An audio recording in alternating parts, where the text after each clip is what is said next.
and welcome to episode 5 of deValiante Plays As We Know It by Jaime Scribbles Games. This visual novel is part of Itch.io's bundle for racial justice and equality. The visual novel contains strong language and mature themes that may not be suitable for all audiences. Discretion is advised. Now, without further ado, let's get started. I got up and headed out to grab a coffee before work. It was just another day on the security force. I wrote down citizen complaints and sent them to the right security officer for assistance if it was needed. Same old, same old. Work was over and I had some time to kill. Let's go watch the Trevor and Brian show. I think that's going to be like my go-to. The library was empty today, and I approached the counter. I didn't even see Trevor. It was quiet, but the lights were on and nothing had been locked up. I glanced around at the shelves.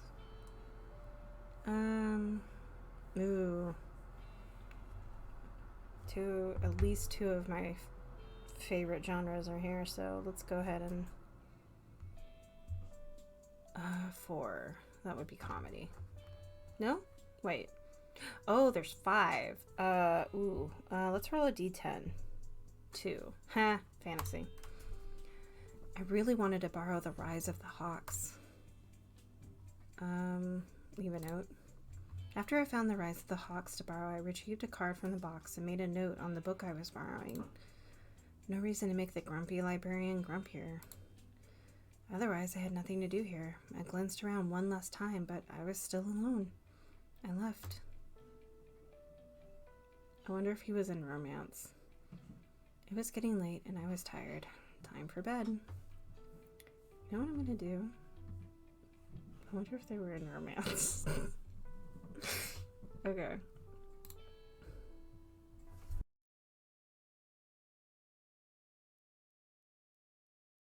I got up and headed out to grab coffee before work, as I usually do. I headed into work. Everything seemed pretty quiet today. I checked that my daily duties was, and I found out I got to enjoy yet another day full of paperwork. I sat at my desk and started to go through everything and sort it for filing. Eva had been right. Paperwork was boring. Still, it was less tedious than cleaning sand out of the air filters. Work was over and I had some time to kill. Let's go! Trevor and Brian show. Nothing particularly interesting was going on in the library today. There were a few things I could do. See what Trevor was up to. When I walked into the library, I noticed Brian and Trevor at the counter, as always. Brian said hi and Trevor grunted. Nothing unusual there. I walked down the aisle just in time to see someone tuck a book into their bag. Our eyes met and their eyes widened. They darted back out of sight. Shit. Book thieves? Really? Fucking hell. Maybe they're just putting the book into their bag until they got to the counter? I could say something to Trevor, but I didn't know the consequences for stealing a book. I knew stealing other things could lead to being exiled depending on the circumstance. Tell Trevor. I knew he probably wouldn't appreciate me talking to him, but he would also probably want to know. I groaned and walked slowly back to the counter. Trevor, what? I saw someone put a book in their bag. Not sure if they were planning to borrow it or not. A darkness passed over Trevor's eyes, and I took a step back. Who? I tried to describe the guy, and he jotted down what I said. Even Brian seemed surprised by the menace emanating from Trevor. Diva, remind me never to steal from the library. Right. I quietly handed Trevor my book selection. He made a note of it and handed it back. With that over, I headed home. It was getting late and I was tired. Time for bed.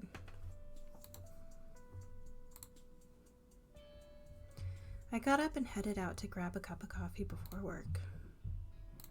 It was just another day on the security force.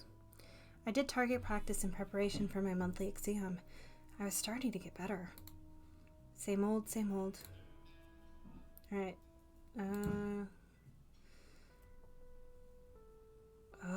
Let's go to the Brian and Trevor show. I walked into the library and I was cut off guard by Gloria's presence.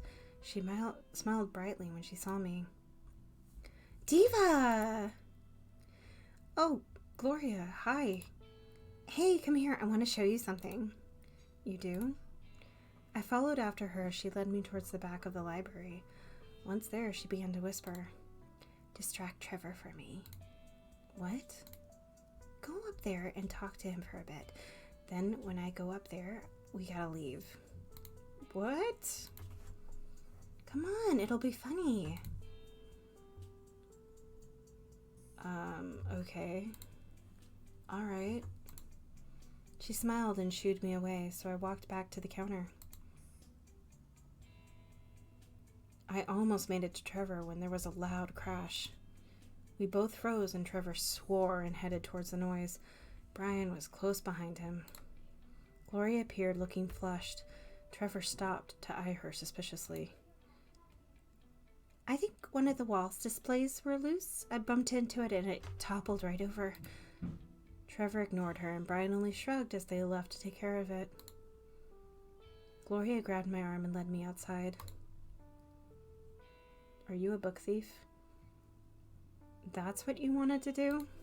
No! My plan backfired. It's too bad. It was going to be so funny when he went to check the display later.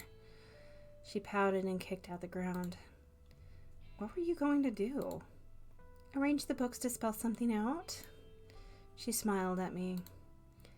Don't ask what it would have said. You'll have to find out eventually when I can manage the prank again. Uh-huh. I'll just use my imagination. See you around, Diva.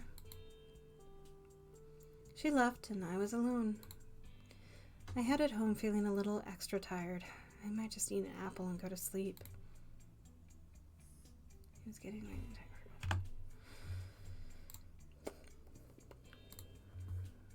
I'm gonna finish up this week and go eat some dinner of my own. Heh, cool. I'm getting Aw. Alright, cool. So I have a heart with Gloria.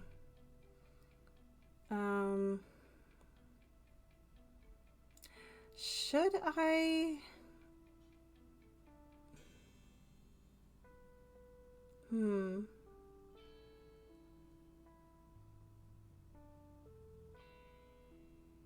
Alright, yeah, we're gonna have to start rolling, even though I want to watch the Trevor and Brian show.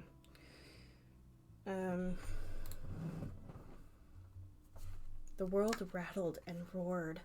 A siren began to blare through the intercom system, and I could hear it echo throughout all the other homes. A level 5 dust storm has hit the surface. Please stay where you are until further notice. A level 5? Mom was sitting up, her arms wrapped around herself. The ground trembled. I could hear the water moving in the pipes due to the air pressure changes. A level 5. That meant massive tornadoes of dust and fire. Everything in its path would get destroyed within miles. Mom was safe. I was safe. We were underground, but what about... I mean, I'm pretty sure we don't care about literally any of these people. Okay, 1, 2, 3, 4. 4, Micah. Mom got out of bed and sat at the table, clasping her hands together tightly and rocking back and forth slightly. I went to her side and tried to think. What should we do? I mean, why would you head towards the entrance? That's like a really bad idea. Alright, we're rolling for it because I would probably choose the safe option. Of course the dice would make me... traitor. If they're sheltering people, they might need help near the entrance. People I knew. I'm going to help at the entrance. I think I'm going to check on things at the community center. We nodded and left. This is a bad idea for both of y'all, because your mom is going to get hurt. You're probably going to see some shit. It's just a bad idea. You're both terrible at making decisions on your own. I just want you to know that. As I approached, I saw security had already started to line up. The doors were bolted tight, though. I almost couldn't hear Vince over the banging. You've got your orders. I approached Finch, but he held out his hand to me. Go back home, Diva. You weren't called in for this. What's going on? Go home. Something was very wrong. Why weren't they letting people inside? Vince walked away to deal with something else. I looked around desperately, but the security officers just stood there. Then I noticed Eva and Micah. Maybe one of them could give me answers. Looks like Micah's gonna give us answers. Micah, I'm so glad to see you. Oh, I was just worried about you. Your concern is very comforting, Diva. I used the wrong voice for that, oops. Do you know what's happening? They can't let anyone in. Why? Too many. The power station fell. The storm's too big. I came up here to assist the injured coming in. He clenched his fist for a moment and closed his eyes. That's awful. This world is awful, unfortunately. He glanced over at me as if really seeing me for the first time since I had met him. You should go. Don't let this become a memory that will haunt you. I can't. I stood as long as I could stand it. The banging didn't let up. If I was quiet, I could hear voices calling out.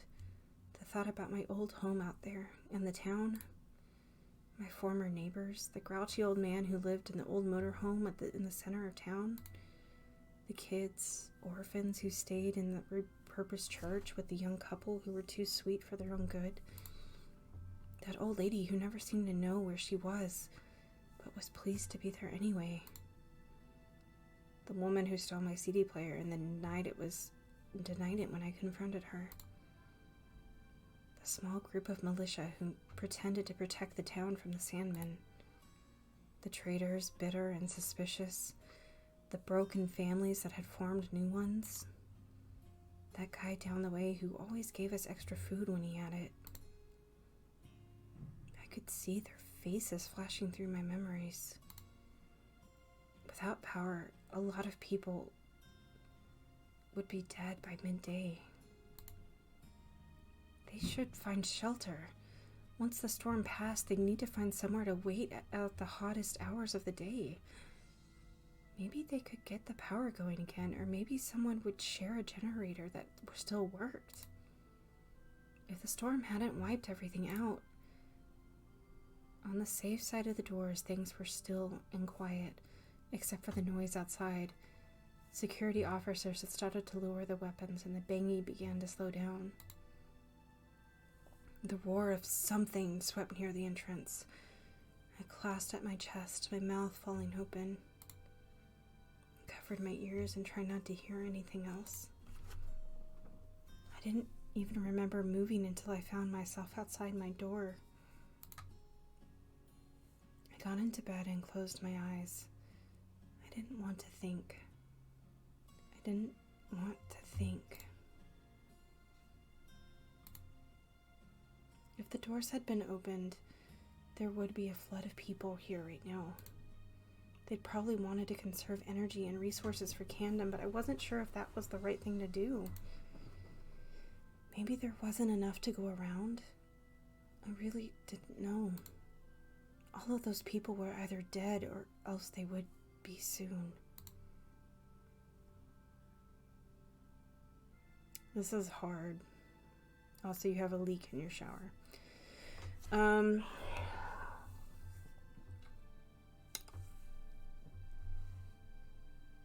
I'm not convinced that Camden isn't some kind of like militaristic cult,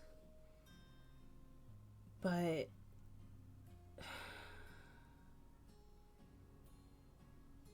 also we don't know what the actual resource situation is, because like it seems like Camden has like more than enough, but does it really? Yeah, so this is going to be one for the dice. One, I'm glad the door stayed closed. Who knows what might have happened if they opened the doors. We may have all wound up dead. Eventually, my eyes closed and I fell asleep. I got up and headed out to grab coffee before work. The security center was unusually quiet. Busy, but quiet. All I could hear was the shuffle of papers. I was looking around when I saw Vince. Our eyes met and he walked over to me. How are you holding up, Diva? As well as anyone else, I suppose. Some of our officers stayed home today. Leave if you need to. Yesterday it was hard. You sure it's okay for us not to be here today? Plenty of people volunteered to stay and work today. It evens out. I glanced around and couldn't help but notice Eva was missing. So are you staying or going? If you need to take some time, then do it. We need everyone in top form. I can't have any of you stretching yourselves too thin. I would go home. I was just given, full permission to go home by my boss. Yeah, 3-day weekend, what? I'll go home, because I rolled a 1. I'll go home then, and try to get my head on straight. Alright, go get some rest. You're a good boss. Vince nodded and left me to get my things together so I could leave. It was getting late and I was tired. Time for bed.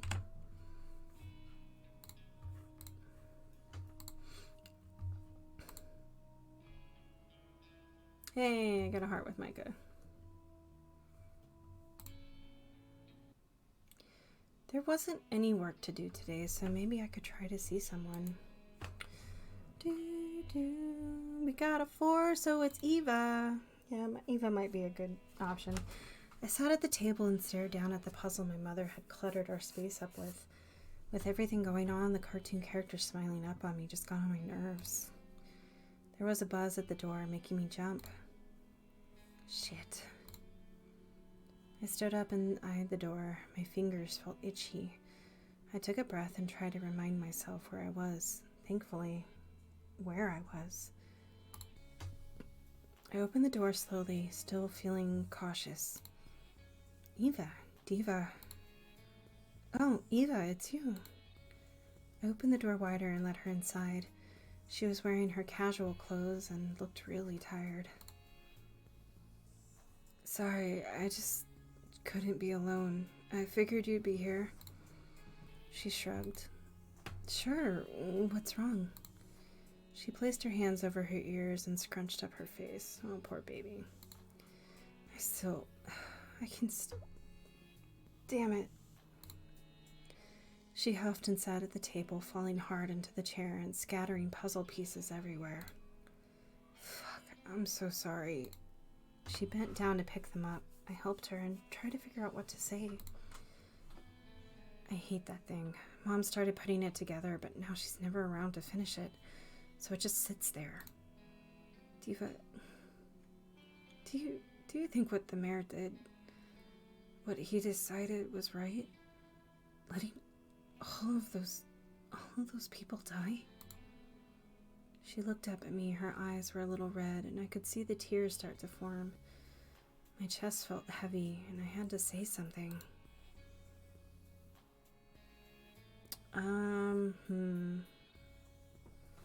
Let's do this. Change this. Oh man, this is so hard. Okay.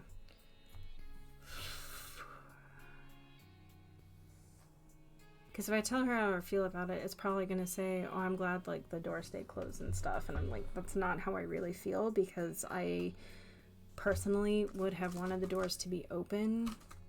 But I also feel like, yeah, maybe I'm not the one to make that decision. But I also don't think the mayor is the one to make that decision.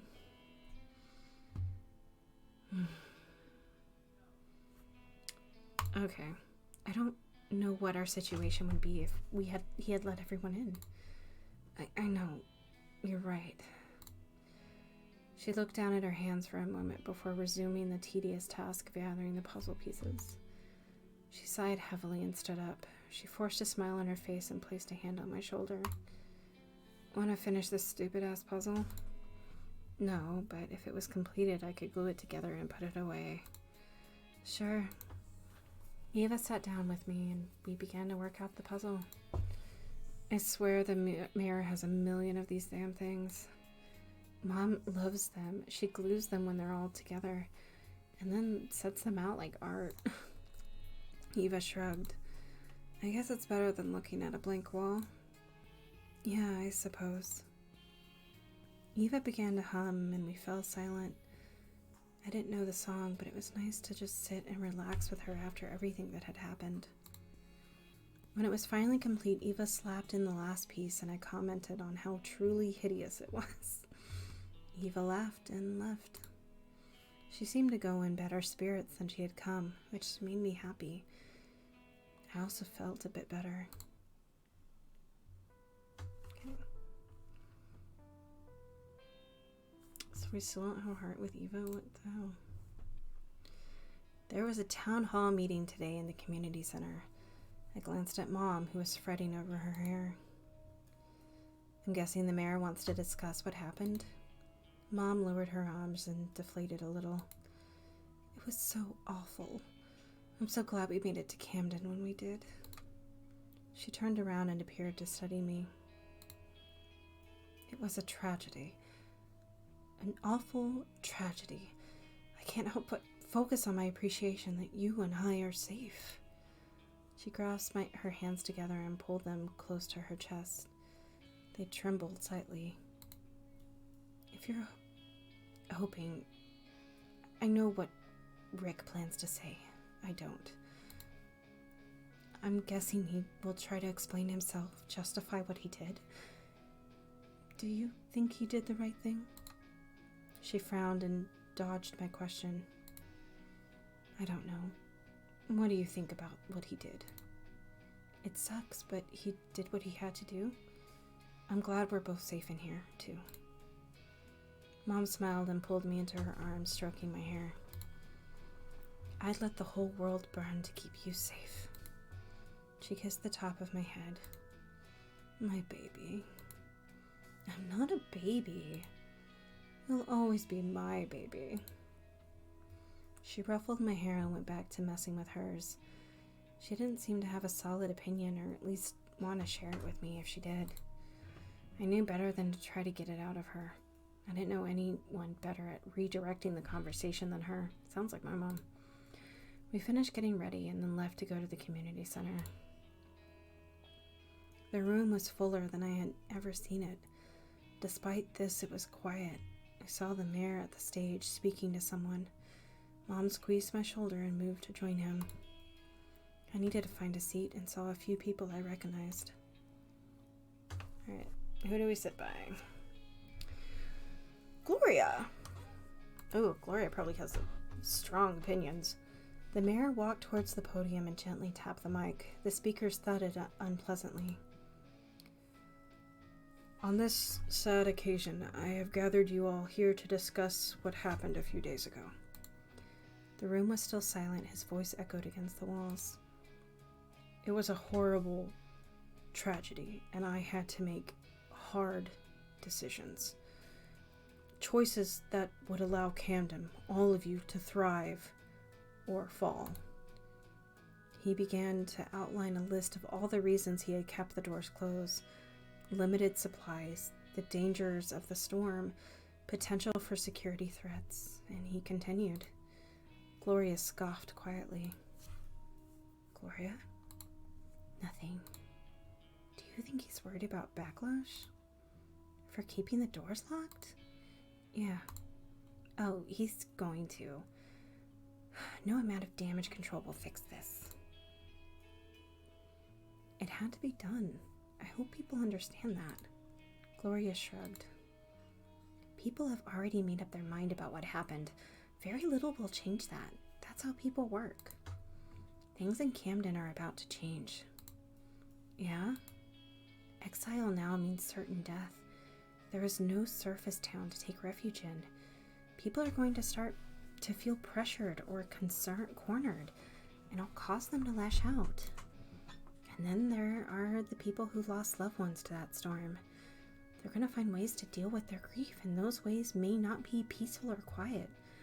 You look very happy about this.